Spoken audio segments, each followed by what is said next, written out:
Hola a todos y bienvenidos de nuevo a mi canal. En este video veremos cómo descargar una exportación de la base de datos de Stack Overflow. También veremos el proceso de conversión y migración de datos de la misma. Este proceso está escrito por Wally Pons, quien les habla. Yo soy un DBA de SQL Server con más de 25 años de experiencia en SQL Server y otros tipos de RDBMS. Pueden contactarme por cualquiera de los métodos mencionados más abajo. También soy el fundador de Datagrupo PBSoft desde 2013, instructor, escritor y consultor de TI desde finales de los 90 con una creciente gama de clientes. Ahora, veamos el proceso. Ahora vamos a proceder a descargar el archivo que contiene la base de datos de Stack Overflow. Para eso vamos a ingresar a una página que tiene Brent Ozar, cuyo link voy a compartir en las notas del video. Entonces, acá él da unas instrucciones de los pasos a descargar y las diferentes opciones. Voy a hacer un pequeño acercamiento para que sea más legible, para mostrarle las opciones de la descarga. Por ejemplo, ahí, la primera es una que dice Tiny. Eso tiene un corte al 2009 y la base de datos tiene un tamaño de 1.5 gigas. La otra que le sigue, la Small, de 10 gigas, tiene un corte al 2010. Luego sigue la Medium de 50 gigas con corte al 2013. Hay una Large de 202 gigas con corte a 2024 abril.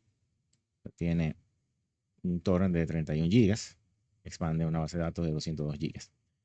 Y una que él utiliza, si quiere descargar también para su masterclass, que Brent Ozar es un instructor de DBA, tiene muchos clientes en los Estados Unidos y en muchas partes del mundo también.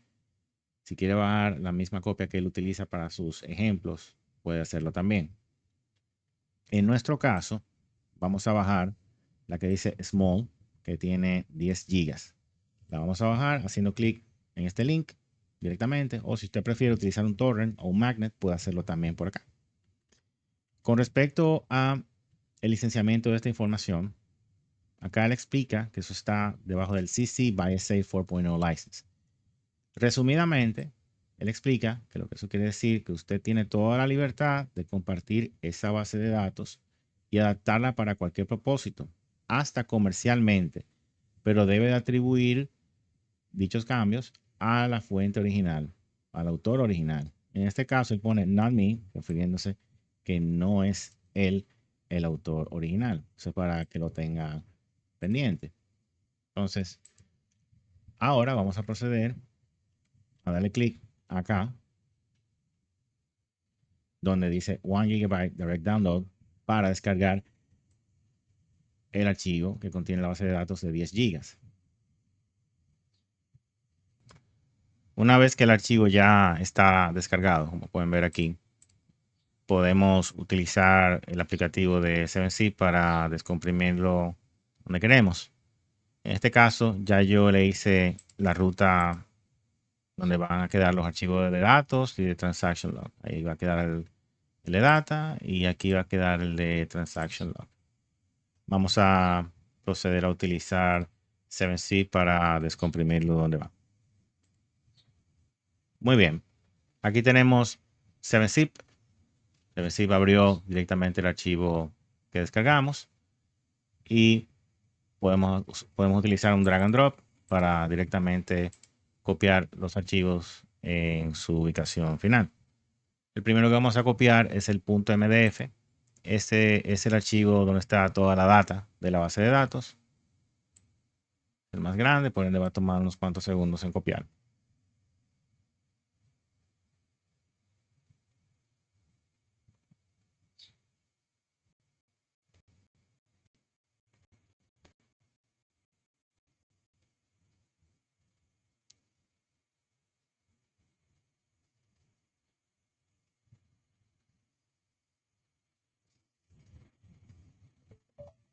Ahora vamos a proceder a copiar el archivo del transaction log, que es el .ldf.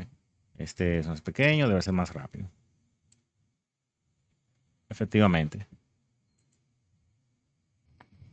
Una vez que los archivos ya están en el directorio correspondiente, hay que abrir SQL Server Management Studio como administrador, no abrirlo de la forma normal, sino un doble clic ni ejecutarlo.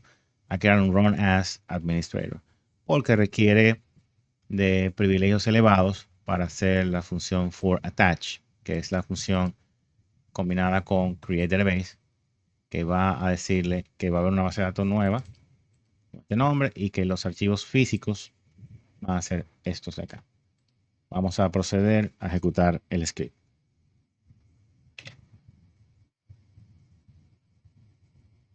Muy bien. En muchos casos, y posiblemente en el caso de las personas que están viendo este video, va a aparecer lo que le llaman Converting Database. La razón de esto es simple.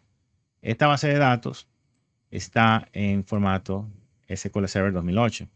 Eso no es malo, pero en mi caso, y probablemente en el caso de ustedes, tienen una versión más elevada de SQL Server 2008. Yo tengo SQL Server 2022 y él corre lo que se llama un proceso de conversión para que la base de datos pueda utilizarse en mi versión de SQL Server. No cambia ninguna información, no altera ninguna tabla, ningún procedure, no hace nada. Simplemente prepara la base de datos para que ésta pueda ser utilizable por la versión de SQL que estamos ejecutando en el momento.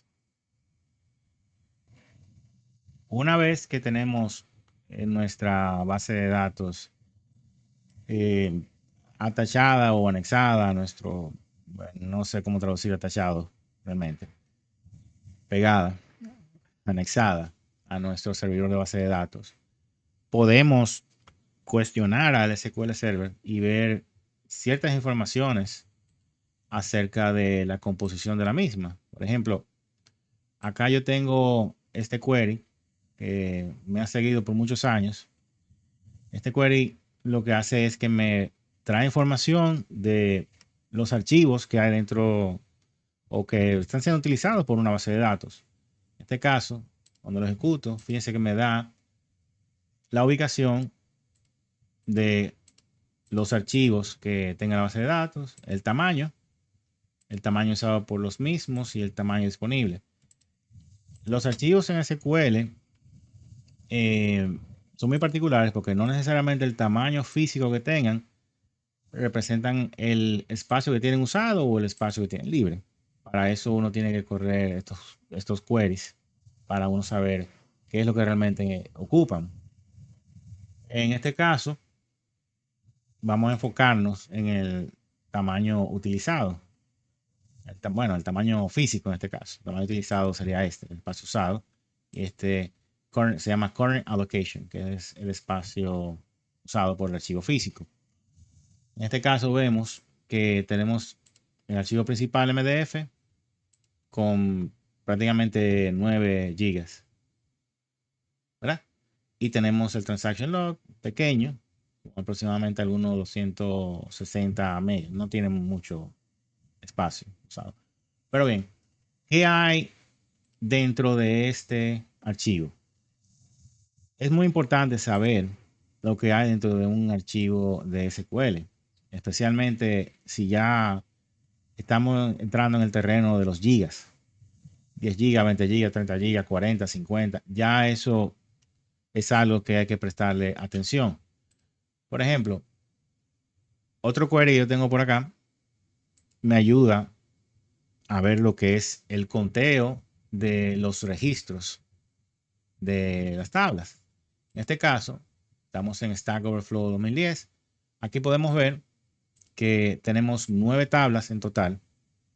Y de las 9 tablas, la que más registros tiene es una que se llama Votes. Esa tiene más de 10 millones de registros. Y la que menos tiene es una que se llama Link Types, que tiene 2 registros. Entonces, ¿cuál es la importancia de hacer una conversión, como yo decía al principio del video, de una base de datos? Es simple. No es lo mismo que en un solo archivo, como está acá, ¿verdad?, estén accediendo tablas grandes y tablas pequeñas, porque en un momento una puede bloquear a la otra o una puede crear lo que le llaman un deadlock. Y la transacción que se está haciendo quizás no se aplica, no se comete, no hace el commit, se dice en lenguaje de SQL. Ahora bien, eso influye también en lo que es el performance, el rendimiento de la base de datos, el acceso, y también influye en otras cosas. Por ejemplo, en el 2010, eso tenía prácticamente 10 GB en total.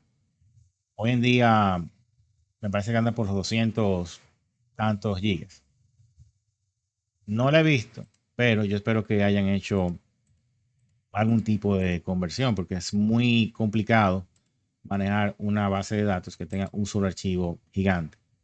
Entonces, eso vamos a ver ahora. Ahora bien, volviendo al tamaño de las tablas, una cosa a considerar es que no siempre la tabla que tiene más registros es la tabla más grande.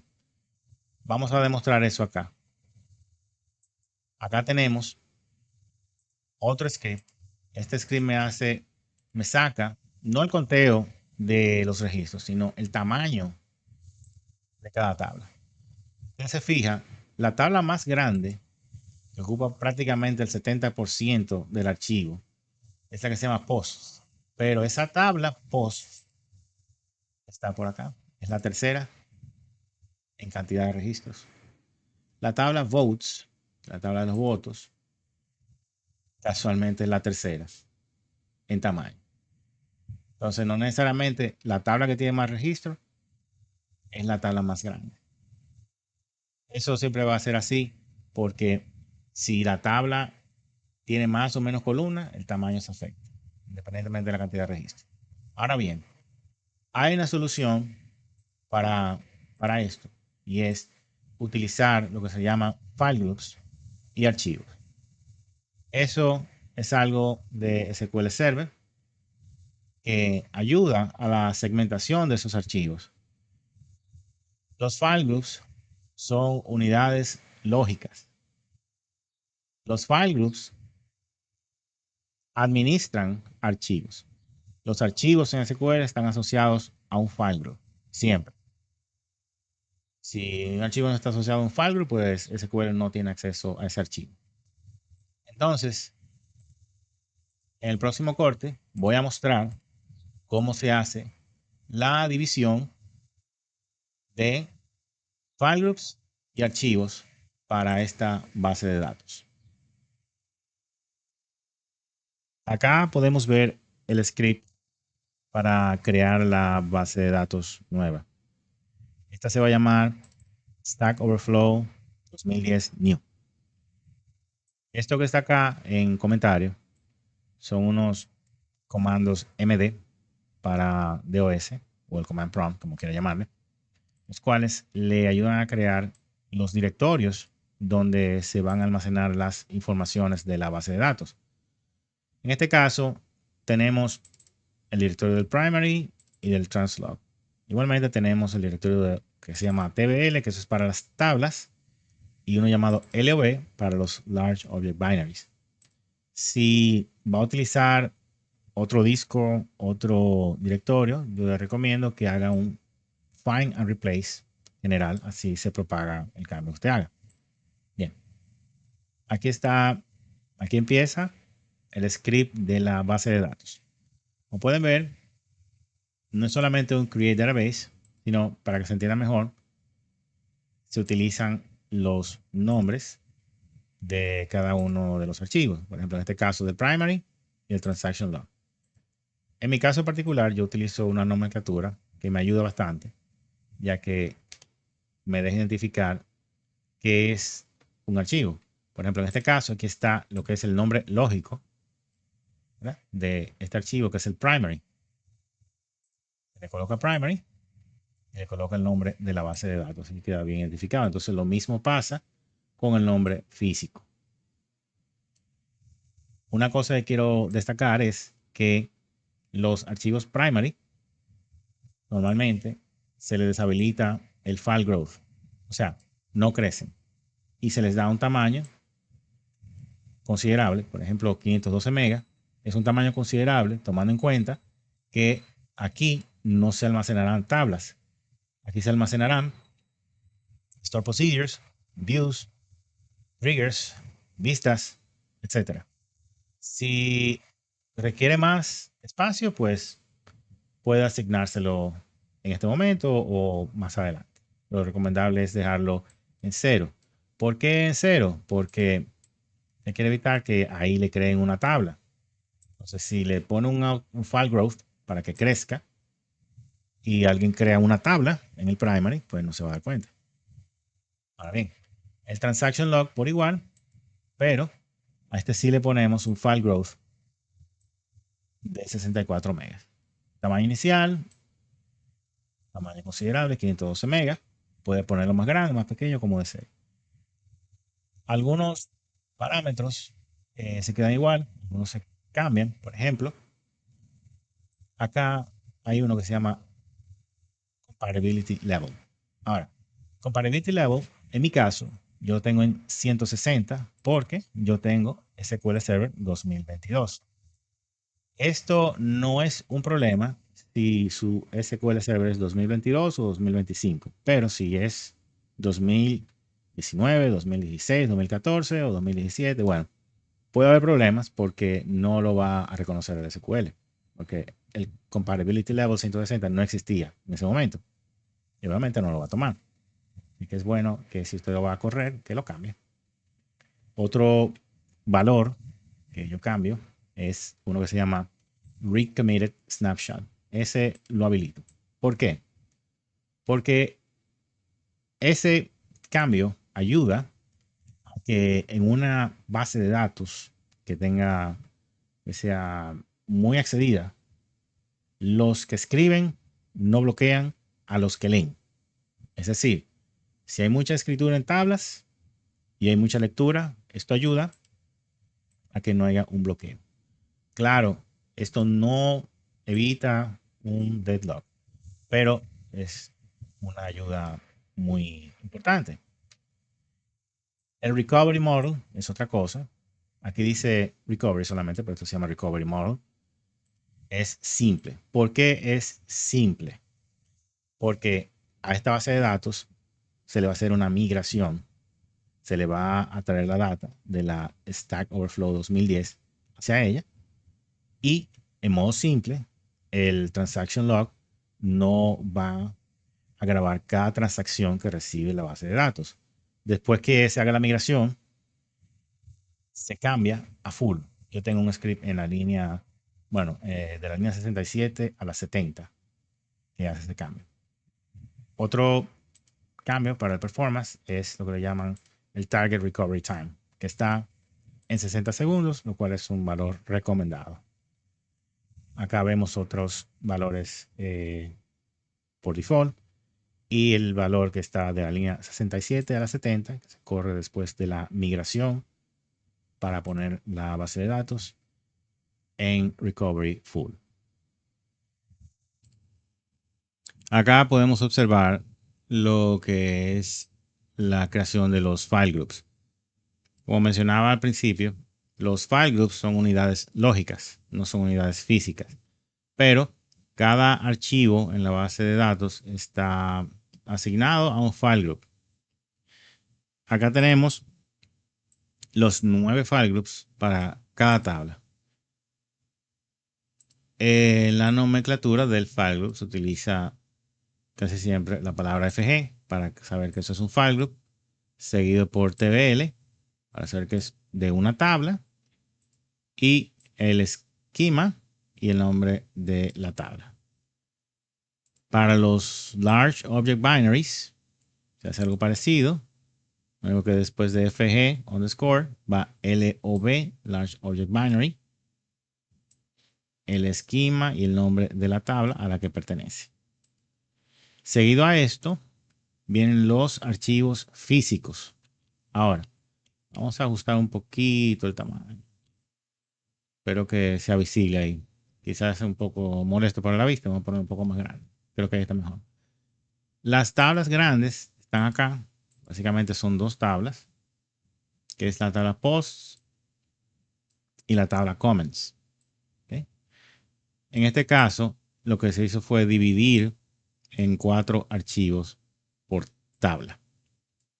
En el caso de la tabla posts, fíjense que hay 4 archivos de 1.3 gigas aproximadamente cada uno. Ahí están, ¿verdad? Y cada archivo, junto con su nombre lógico, tiene una numeración. ¿Por qué es esto? Porque una vez se tiene creado el file group y los archivos del file group, usted puede seguir añadiendo archivos a ese file group. Si necesita añadir un archivo adicional, pues simplemente utiliza el mismo parámetro y en vez, por ejemplo, de un 4, le pone un 5, después sigue 6 y así sucesivamente. Pero aquí se hizo un cálculo en base al tamaño que está utilizando la tabla. O sea que es muy difícil que le tengamos que añadir otro archivo físico más. Dicen también que utilizamos una nomenclatura donde dice TBL, el esquema y el nombre de la tabla. Lo mismo pasa para la parte física. Se le coloca también un tamaño inicial. Pueden ver acá. En el max size se le puede poner un límite.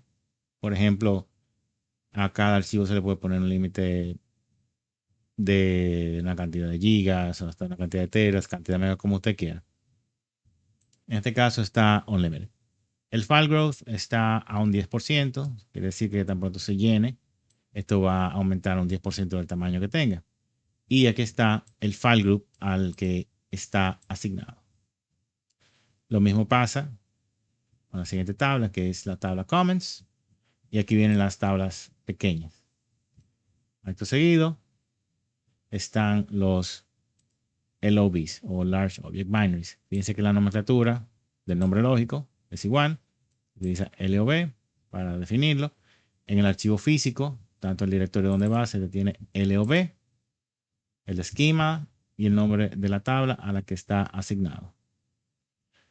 Más abajo se pueden ver ya las tablas. Fíjense que cada tabla tiene su file group asignado.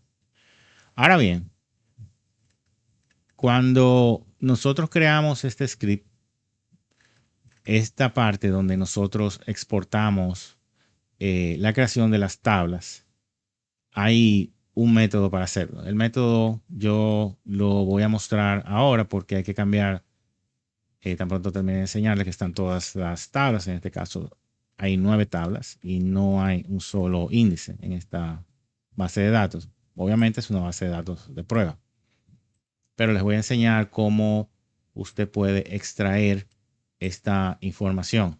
Claro, una vez la extrae, tiene que colocar los nombres correspondientes de los file groups a cada tabla.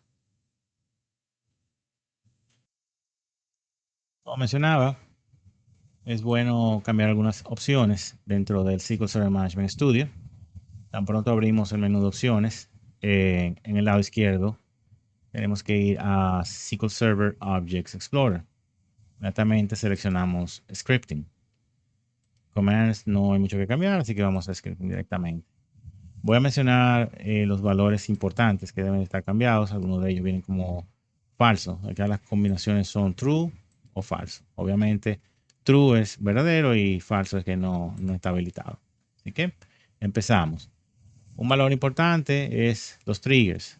Una base de datos como la Stack Overflow 2010, por lo menos el export que nos ofrecen, no viene con triggers, pero esta opción es bueno tener habilitada porque al momento de hacer una migración, exportación, es bueno que también se exporten los triggers de cada tabla individualmente.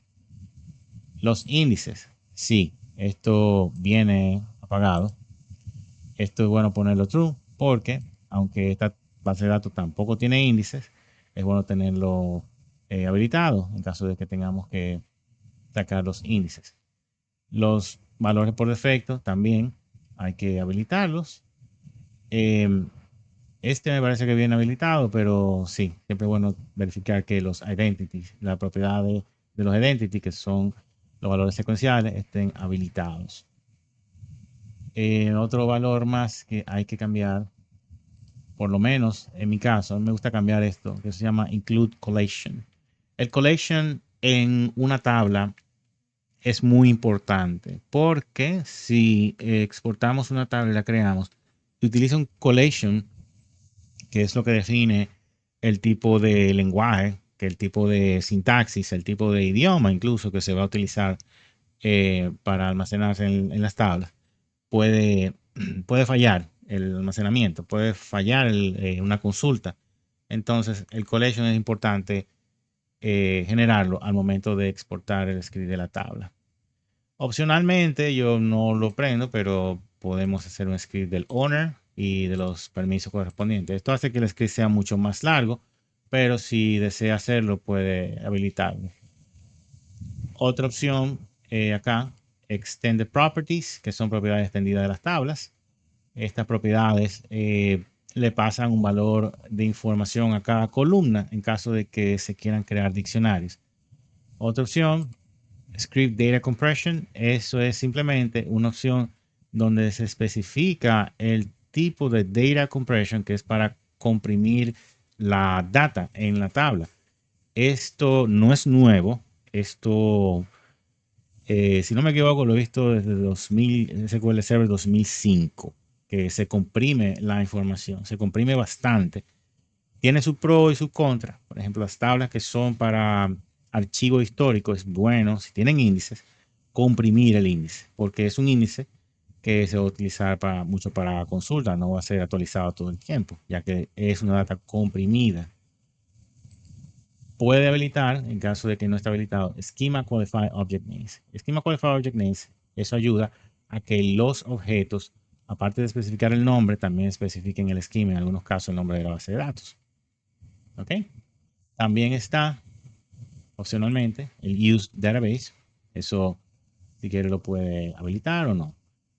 Más adelante hay otras opciones que están como falsas, pero también puede habilitarla. También está, por ejemplo, esta ya bien habilitada por default, que es usar include descriptive headers. Eso es simplemente que tenga un header descriptivo con cada script que se genera. Eso genera un script un poquitito más largo, pero es más descriptivo, si así lo desea, y delimitar los statements de forma individual. Eso también puede habilitarlo. Ahora vamos a ver cómo exportamos las tablas y cómo se ve. Una vez completamos la revisión de los directorios, nombres de archivos, file groups, etcétera, podemos proceder a crear la base de datos.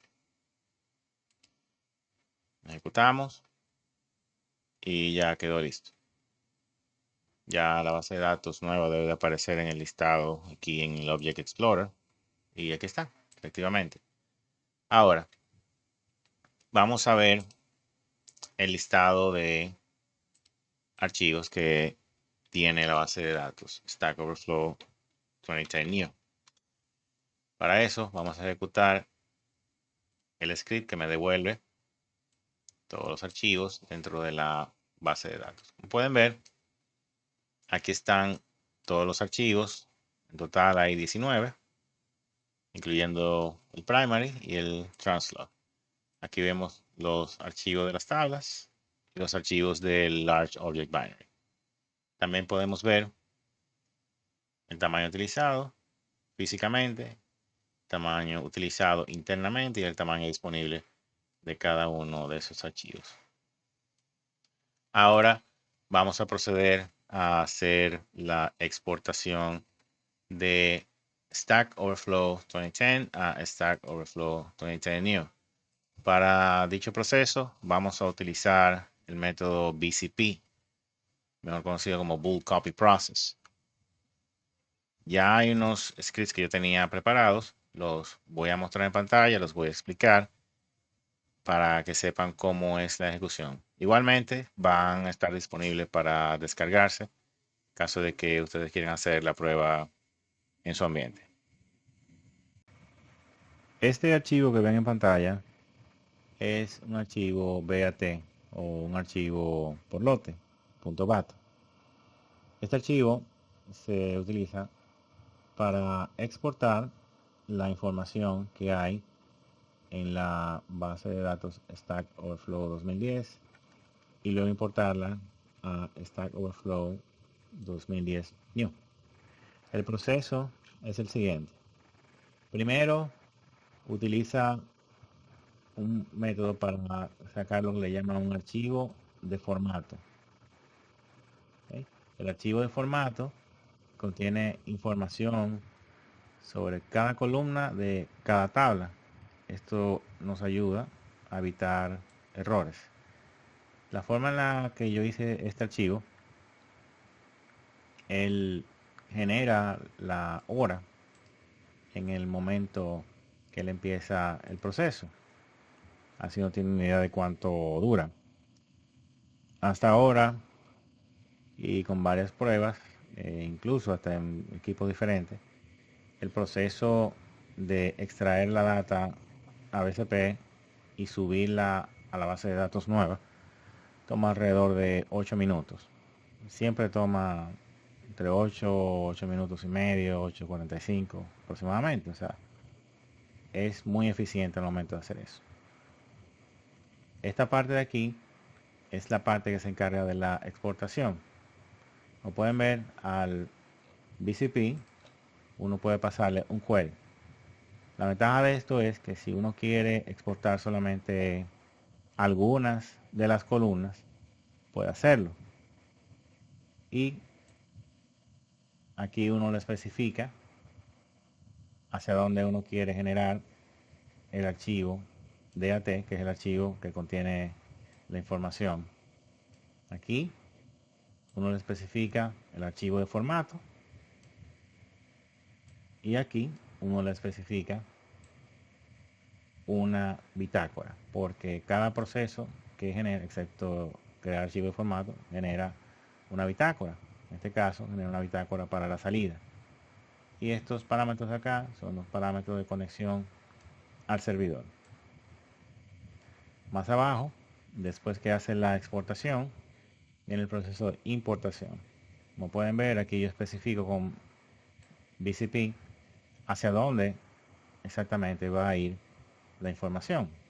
Ven que esto utiliza Fully Qualified Object Name, como se le llama en inglés, que especifica base de datos, esquema, nombre de tabla y la opción in, que es la opción que le dice a BCP que va hacia un lugar. En la de arriba utilizamos la opción Query Out porque tenemos un query. En este caso él va a leer de donde se generó la exportación, va a utilizar el archivo de formato, como ven acá, y también va a generar una bitácora para saber si fue exitoso o no. Una opción que adicionalmente yo pongo acá es el batch de importación. En este caso, yo le digo que me utilice un batch de 100.000. Esto me ayuda a que el transaction log de la base de datos no crezca desmesuradamente. Le puede decir un número más pequeño o un número más grande. El tamaño del batch escribe cada vez que esa cantidad de batch se procesa. Cada 100.000, él le escribe un registro de completado en el transaction log de la base de datos. Al final, el archivo me pone la fecha. Vamos a ejecutarlo. Ya tengo mi base de datos lista y vamos a ver cómo se ve. Ahora vamos a proceder a ver la ejecución del archivo BAT. El archivo ya lo tengo aquí en el desktop de mi computadora y el trabajo de él va a ser escribir en este folder que contiene 3 folders más. Los folders son Query Out, donde va a tener los archivos .dat que van a tener la información cruda de las tablas. Va a generar los archivos de formato.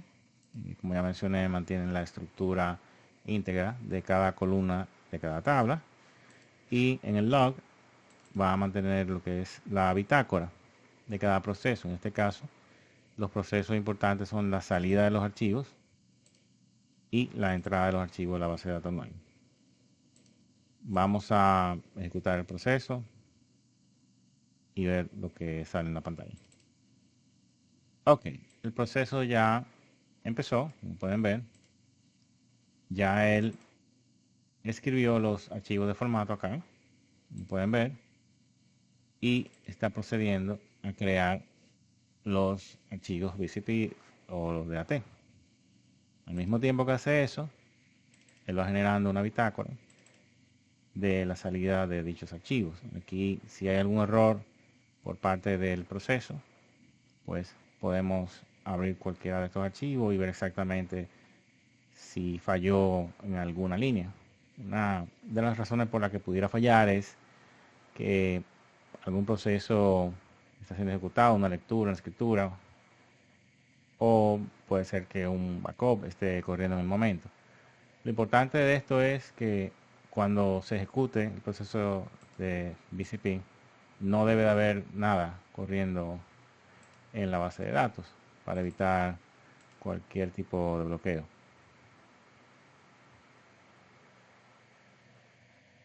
Ok, ya empezó el proceso de importación. Si vamos a la bitácora, en la entrada vemos que ya está trabajando con esta tabla. Voy a pausar un momento el video, ya que faltan todavía como algunos 5 o 6 minutos para terminar. Y terminó el proceso. Como pueden ver, el proceso empieza a las 11:04 de la noche y terminó a las 11:11 de la noche. Desde el proceso de importación tomó más de 6 minutos aproximadamente para terminar. Vamos a presionar cualquier tecla para continuar.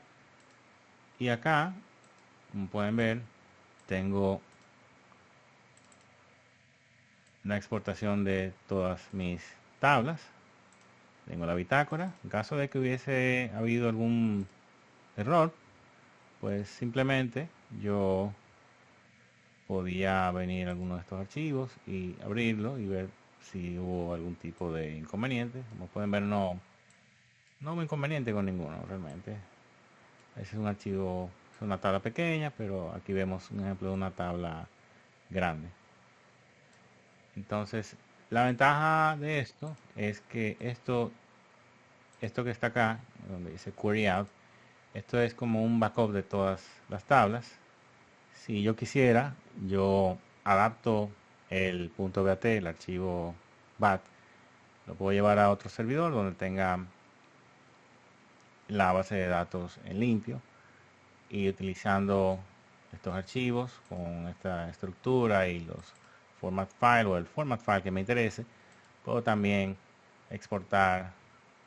importar la tabla en el servidor donde yo lo lleve. O sea, no está limitado a que sea solamente este servidor local.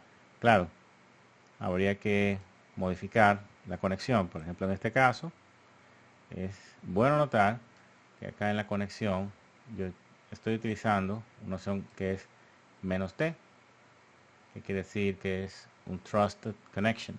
La conexión confía en mí porque mi usuario de Windows tiene credenciales de SA en el SQL Server. También en otro servidor tendría que especificar el nombre del servidor. En este caso utilizo un punto para indicarle que es mi servidor local, o si donde yo lleve esto, mi servidor local, yo tengo un Trusted Connection y puedo también especificar el nombre del servidor de esta forma, como algo local, pues también me va a funcionar, siempre y cuando los archivos estén en el mismo directorio o se haga el cambio. Ya que tenemos nuestros registros migrados hacia la nueva base de datos, una parte muy importante del proceso es hacer un conteo de la cantidad de registros que tiene cada tabla. Digo que eso es una parte importante porque también hay que verificar si los registros son iguales internamente, es decir, hay que ejecutar consultas ciertos parámetros. Para eso normalmente uno utiliza la aplicación o algunos queries que uno tenga manualmente. En este caso, nos vamos a enfocar en el conteo de los registros. Para eso vamos a hacer el conteo a la base de datos original, la Stack Overflow 2010. Vamos a sacar cuántos registros tiene en las tablas. Lo vamos a comparar en una hoja de Excel por razones prácticas. ¿Okay? Entonces ya yo tengo una hoja de Excel preparada. Vamos a pegar la información. Ahora volvemos a SQL Server Management Studio. Y esta vez vamos a cambiar la conexión a la nueva base de datos. Y le decimos que ejecute el mismo query otra vez, pero en la nueva base de datos. Ok. Copiamos los registros y vamos a Excel. Ahí pegamos. Y como pueden ver, gracias Excel, ¿verdad?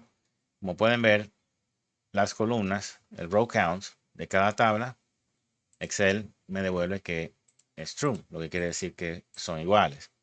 Obviamente, Excel quiere ponerme un menú flotante aquí, pero el total del conteo es exactamente el mismo. Así que para fines de control de calidad, esto es uno de los primeros procesos que usted debe hacer, ver que tiene exactamente la misma cantidad de registros, tanto de un lado como del otro. Ya lo que queda es ejecutar algún query que haga alguna búsqueda, eh, preferiblemente búsqueda con joins, búsqueda que sean de uso común, como informaciones de clientes, transacciones, en caso de que las tenga. Y así ya usted verifica que la data se pasó exitosamente. Otra cosa muy importante que se hace es que hay otros objetos que se deben pasar. La base de datos Stack Overflow 2010 prácticamente no tiene otros objetos. Posiblemente tiene una vista o un store procedure. Solo vamos a revisarlo rápidamente ahora. Y no me dejaron vistas. Los explainidos de Stack Overflow no dejaron ninguna vista. Aparentemente no dejaron. Vamos a ver si dejaron un procedure. Ah, perfecto. Dejaron un procedure para borrar los índices. Aparentemente ese fue el procedure que ellos ejecutaron antes de hacer la exportación de la base de datos. O quizá después de que hicieron la exportación. No sabemos aún. Esto pudiéramos sacar el script y llevarlo a la nueva base de datos también. Ya eso es un proceso manual, pero es un proceso sencillo porque en este caso es un solo script. Ahora, en el caso de que hubieran muchos store procedures, hubieran muchas vistas, sinónimos, por ejemplo, tipos, user data types, cosas así, pues ya se complica un poco. Entonces, normalmente uno utiliza otras herramientas. Por ejemplo, uno pudiera utilizar la herramienta que se llama SQL Compare de la compañía Redgate, que es una herramienta paga. Ahora mismo creo que paga $375 al año. Si no quiere pagar $375 al año, puede utilizar una gratuita que se llama Schema Drift. Schema Drift es gratuita y hace prácticamente lo mismo que la herramienta de Redgate. Compara los objetos de una base de datos contra otra base de datos y puede generar los scripts para aplicar las diferencias tanto de una base de datos como de otra. Luego de esto voy a dar una pequeña explicación de las ventajas de lo que hicimos, porque nosotros hicimos algo más que migrar. Nosotros también logramos hacer lo que se llama la parte de los file groups y los archivos, donde nosotros podemos tener todos estos archivos de tablas, de índices cuando existan, en discos separados. Y eso ayuda mucho en lo que es el paralelismo. En el próximo corte voy a dar una breve explicación de cuáles son las ventajas reales de este proceso y del paralelismo en sí en SQL Server.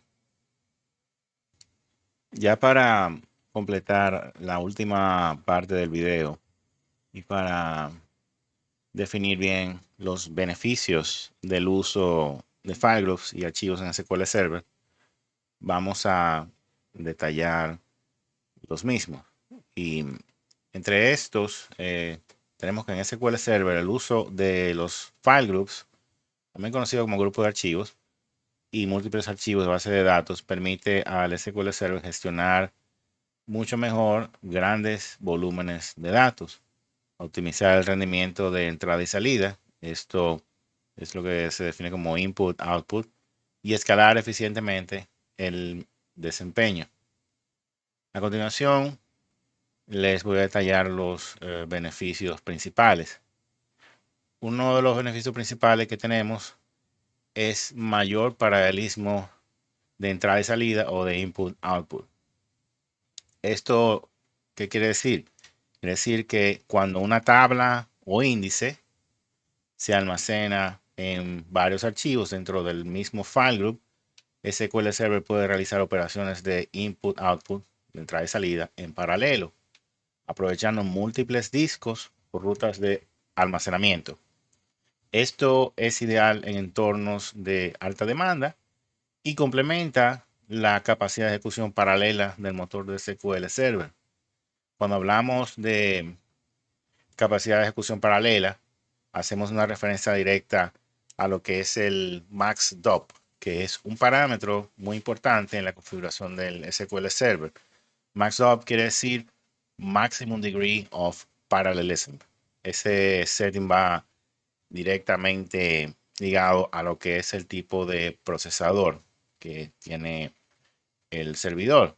Hay unos cálculos que se corren para determinar el número correcto. Esto puede variar de edición a edición también, puede variar también con el ambiente. La otra parte es la concurrencia en el acceso a los archivos. El uso de múltiples archivos permite que varios hilos a los datos puedan ser utilizados de forma simultánea. Durante procesos como escaneos masivos, cargas de datos se refiere a lo que uno conoce como bulk insert. Se evita que un único archivo se convierta en un punto de congestión de escritura, algo común como un diseño monolítico, ya que es un solo archivo. Ubicación de objetos. Con file groups múltiples es posible ubicar tablas, índices y particiones en medios de almacenamiento específicos.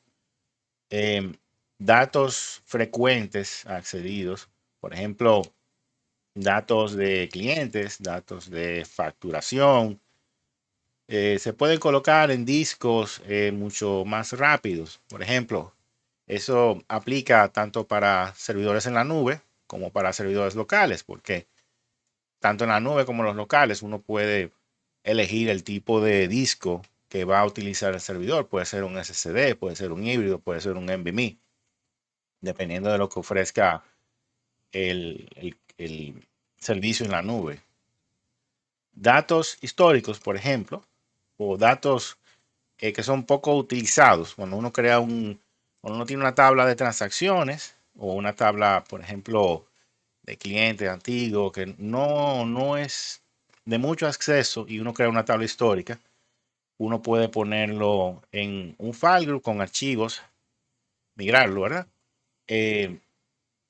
Para ponerlo como se llaman datos fríos y colocarlo, ese file group y archivos en discos que sean más económicos, que no sean tan costosos. También podemos separar los índices para reducir la contención. Un ejemplo muy interesante es, y esto yo lo he vivido con clientes, es que los índices más utilizados en transacciones, específicamente transacciones que usan muchos joins, etcétera, se colocan en discos de alto rendimiento, en NVMe, SSD de última generación, y eso ayuda al performance, al rendimiento del servidor, de la aplicación, ayuda a reducir también la contención, como los blocks, los deadlocks, ayuda a reducir, no los evita, porque eso es un tema que hay que tratarlo con un poco de delicadeza, porque puedes tener un buen disco, un buen diseño de tu base de datos y puede ser que ocurra un deadlock. Eso se puede evitar casi un 100% en la mayoría de los casos. También existe lo que le llaman los respaldos y restauraciones más rápidas. ¿Por qué? Porque al tener múltiples archivos y múltiples file groups, los respaldos, que son los backups, se pueden realizar por file group. Es decir, tú puedes hacerle un backup a un solo file group o a varios y no tienes que hacerle un backup a la base de datos completa. Esto te habilita una opción que se llama restauración parcial en lo que son los escenarios de recuperación ante desastre. Esto resulta muy útil cuando estamos trabajando con bases de datos muy grandes. Por último, tenemos la parte de la escalabilidad. A medida que los datos crecen, se agregan nuevos archivos a un file group existente o podemos crear otro nuevo. Esto permite que SQL Server escale de manera horizontal sobre distintos volúmenes de almacenamiento sin necesidad de rediseñar la base de datos. Sencillamente, si usted tiene una serie de archivos en un file group para la tabla de transacciones, de clientes, del inventario, cualquiera que sea, y estos se están llenando, los discos se están llenando, ya no pueden expandir más, pues en ese caso no tiene que crear otro file group, sino que simplemente le añade más archivos a ese file group y los puede poner en otra ubicación, como decíamos en el punto C, la ubicación dirigida de objetos. No tiene que quedar solamente en el mismo disco todo el tiempo.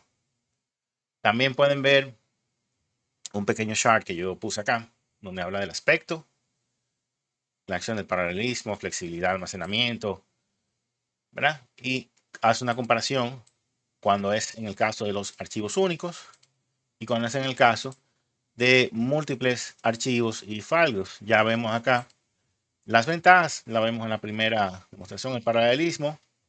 Cuando es un archivo único, es súper limitado. No es que no pueda haber paralelismo, pero es muy limitado. El paralelismo cuando son múltiples archivos es mayor y puede utilizar mejor la opción del MaxDOP, múltiples hilos, especialmente hoy en día que en la computación los procesadores tienen más, pueden utilizar más hilos para el manejo de la data. La flexibilidad en el almacenamiento, ya hablamos de eso, monolítica.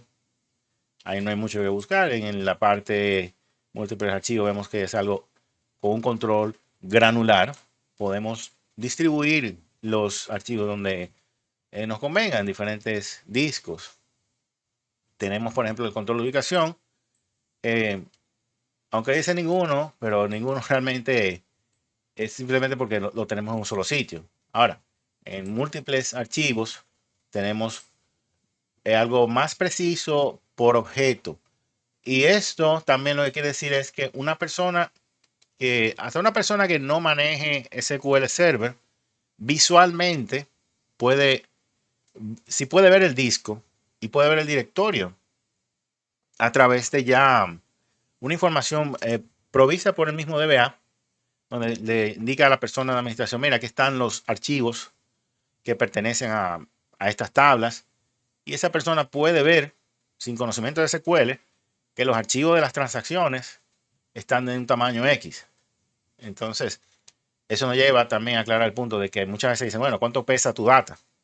Cuando tú ves los archivos SQL, tú puedes determinar también cuánto pesa tu data. Tú dices, bueno, yo tengo 100 gigas de data, de los cuales 50 son de transacciones, 10 son de clientes, 5 son de históricos, por ejemplo, porque los archivos están identificados.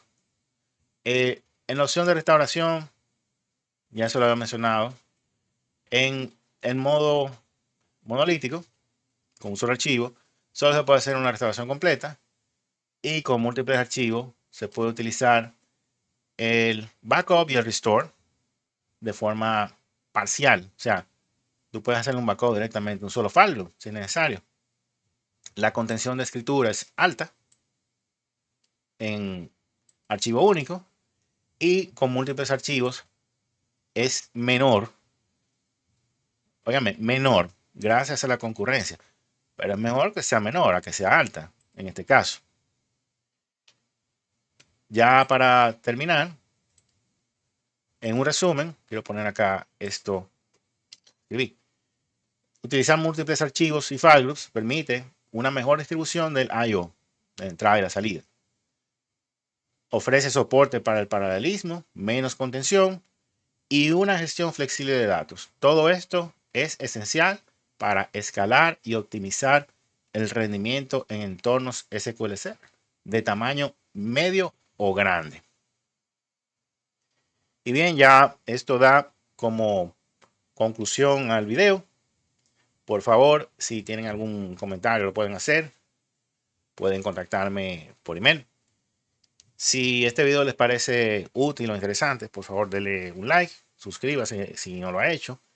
Y recuerde que todos los scripts utilizados están disponibles en el repositorio de GitHub. Usted puede descargar los scripts, hacer sus pruebas localmente, hacer su migración. Los links para descargar la base de datos de Stack Overflow también los voy a colocar para que usted pueda hacer su prueba de forma plena. Y será bueno que si desean también ayuda en cuanto a la conversión de su base de datos, pueden contactarme directamente. Pero ya el concepto se los acabo de presentar. Es simplemente darle forma, seguimiento. O de nuevo, si quieren llamarme, pueden hacerlo. Yo tengo los scripts para generar la conversión de su base de datos SQL Server, si así lo necesitan. Muchas gracias y tengan feliz día.